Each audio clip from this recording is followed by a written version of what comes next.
fine. Lesson plan up there. Okay. I'm ready when you're ready. Okay. I'm done. All right. So Lauren, how are you? I'm good. How are you? Doing well. So we're getting ready to do our third Yes. coaching meeting for our pre-observation. And up to this point, I've seen you do a couple strategies. The last one specifically was with word work. Mm-hmm. And I know we wanted to focus on... I gotta all right, let me restart that part. You got it. Okay, so for this lesson, Mm-hmm. we're moving more towards word work again. Yes. And you're going to be introducing a strategy. Yes. Can you tell me what your expectations are for introducing this new strategy? Okay. What I would like to do is introduce a number of short strategies that Matthew can use in order to, when he gets to an unknown word, instead of tapping everything out, using these different strategies to make that process a little faster. So we're going to be focusing on using pictures, skipping the word and coming back. We're going to be working on chunking word families and inflected endings and blends to try to make that process a little bit quicker, because it is affecting his comprehension when he has to tap every little sound out. So after my supervisor observation, we discussed that maybe we need to teach some other strategies to help speed things along while he's reading. All right, so it sounds like you have a lot of different strategies that you've been using to help build with Matthew.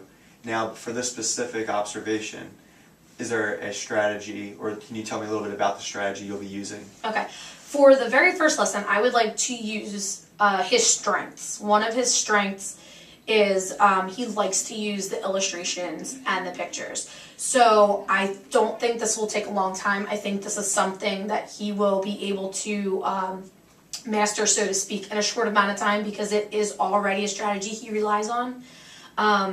So he will be viewing pictures in order to figure out unknown words. And as a little guide to practice modeling, I'm going to cover the word with a piece of Post-it, so that the actual word is omitted. So we're going to view that as our unknown word, so that he will have to view the picture to figure the word out.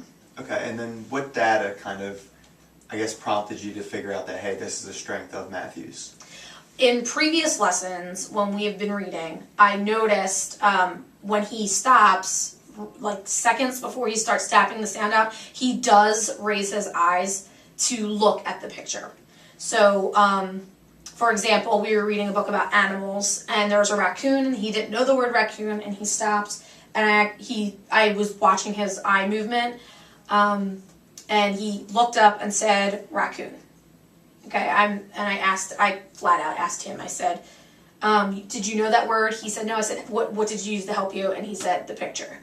And the only animal on there was a raccoon. So it's already a strength that he already has ingrained in his strategy kind of file. So I just want to do that one first, and then move to more difficult ones, like flipping vowel sounds and chunking words, so that we're just going to get this one right out of the way. Okay, so using this strategy, you're, hoping that his strengths play into, kind of helping along with this strategy. Yes. What would it look like, what would success look like in this lesson from using this strategy? Success in this lesson would be, in my lesson plan I kind of talked about, I would let him give 3 predictions or 3 guesses as to what that word might be. So I would say success for Matthew would be guessing the word correctly the first time. So I will be taking data on, like, tally mark data, very informal, about how many guesses it takes, and varying the difficulty of the picture, like adding more things into the picture, starting out very simple and getting a little bit more complex, and see where exactly he can go with that. Okay, so using, your own data throughout the text, but throughout the lesson, right, you'll be informally assessing, and from there, you'll be trying to, assess where to go. Yes.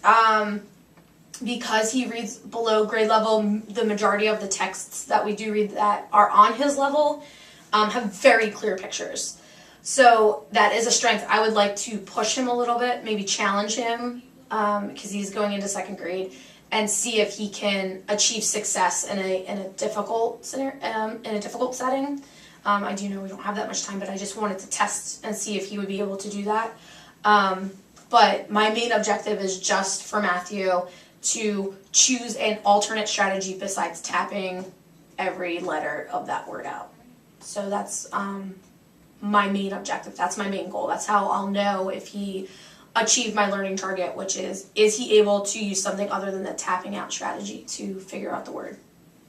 Okay, so through the success, he'll be not tapping out, and almost substituting the tapping out with a strategy, particular this one they're going to be using. Mm-hmm. And the name of this strategy? It's just called, there's a series of them that are based on Beanie Babies, but that's irrelevant. Okay. But this one's called Eagle Eye. Okay. So talking about, using that term Eagle Eye to kind of clue him into eyes. What am I doing? I'm looking at a picture. So I want to make sure that he knows to go to other things before the tapping out, to make it easier for him to figure out the unknown word. Now, in this lesson, is there a specific area that you would like me to focus on that I could observe and collect data for you? I would like for you to collect data on how I approach Matthew's predictions. I feel sometimes I have a tendency to maybe give him like a sentence, like an answer starter, and then he kind of gets it. So I want to make sure that I'm not, because I'm going to know what the word is. So when he's struggling, I want to make sure that I let him struggle through it and figure out the word. And work on some nonverbal cues. So if he's still struggling and he looks at me, I can just nonverbally redirect him to the picture and kind of jog his memory that, oh, maybe I should look at the picture. Or when he begins to tap out, because he will bring his hand up and start tapping out, maybe just like putting my hand on his hand just slightly and then redirecting him to look at the picture. And maybe if I do it non-verbally, I won't talk so much and try to give him answers, but maybe just point him in the right direction of the strategy that we're using. Okay, so it sounds like you really want to focus on predictions, on how often he's making his predictions, but really where you want to kind of improve is where you're not always giving him a sentence starter. Right, or so much direction. Or it's too much direction. So what might this, I guess, the data tool look like a little bit more, if we get like a little bit more specific, what will the purpose of the tool be used for? I guess when you look back at it. When I look back at the tool, I would like to see maybe my verbal versus my nonverbal prompting. I'd like to cut down on my verbal prompts because I do want to really kind of release the responsibility to him. I want this to be something that he goes to without constantly hearing some kind of verbal reminder. So I want to pare down my verbal and just kind of maybe like guide him slowly, totally nonverbal to the picture. And I think with this strategy, I'll be able to do that because I can just point to the picture when he looks at me. He looks at me a lot. So I'm not sure if that's something that goes on at school or he automatically looks for help. So that's why I'm kind of clued into, wanting to teach him other strategies before he asks for help. Okay, so just basically what, kind of going back to what you said, is that this will be more towards now from, like you guiding. So you're really looking for like the verbal and the nonverbal, and you want to, see how many times you're giving verbal prompts as opposed to nonverbal, and hopefully those two increase. One thing that you did say though about Matthew was that you think that, basically he looks for help when he's struggling, which I think you're taking into consideration, the culture of the school or possibly his own learning, if that's like a learned behavior. So I think this this data tool will really help you kind of figure out, when is he looking for the verbal versus the nonverbal. Yeah. Also, maybe the two of us can kind of keep data on how often he does look to me for help. Okay. Because I would be interested to see how our data compares, and maybe if this is, you know, a learned behavior that he does use in school or uses during his supplemental or basic skills time, or even something that he does at home. Maybe if I can teach him some other strategies, that he'll do those first before asking for help. So kind of working him to be more independent before he's all dependent on whoever he's working with. So maybe we can keep data on how often he looks to me for help, which would go well with the data you're taking if it's verbal and nonverbal, because you know, you could say he looked at her, she did verbal, or she did nonverbal. Okay, so so now what I'm thinking about the data tool. So maybe that verbal prompts versus nonverbal prompts when the student needs help. Yes. Is that more of where you're going with that? Yes. So when the student Yes. is in need of help, does he seem to be looking for the verbal prompt or nonverbal prompt? Yes. Okay. Well, he's always looking for a He's verbal always prompt. looking for a He's verbal always prompt, looking okay. for a verbal prompt, but I want to work more just giving him a 2-second nonverbal redirection. So he's like, all right, she's not going to help me. I have to fend for myself, Okay. kind of thing. And Okay. hoping that just becomes like, oh, let me do these things, and then now I'm stuck. Let me ask for help. So he's exhausted all of his options before he asks someone to assist him. All right. So we're looking for that.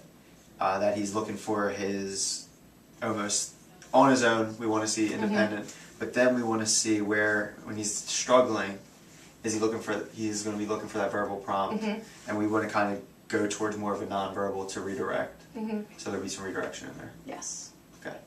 It's my goal. That's the goal. All right. Is there anything else about the lesson that you're wondering, or that I can offer any insight to? Just that you've experienced Matthew twice in 2 previous observations, and you've been taking data on other things, but how do you feel when he gets stuck? Do you notice that he looks at me a lot? I feel like he's always looking at me when he gets stuck. Is that something you previously observed? Or I know that's not what we've been taking data on previously, but is that something that you've noticed? So with Matthew, when do you think that he really struggles, I guess? It's usually when he comes to a word that he doesn't recognize or it's unknown to him. Like, he'll look at it and then he'll look at me, and I used to say, like, okay, let's sound it out, or let's do this. But more recently, which is why I kind of am working this way, I'll say verbally, obviously, I will say, okay, what other things can you do? Like, what can you do to figure that out?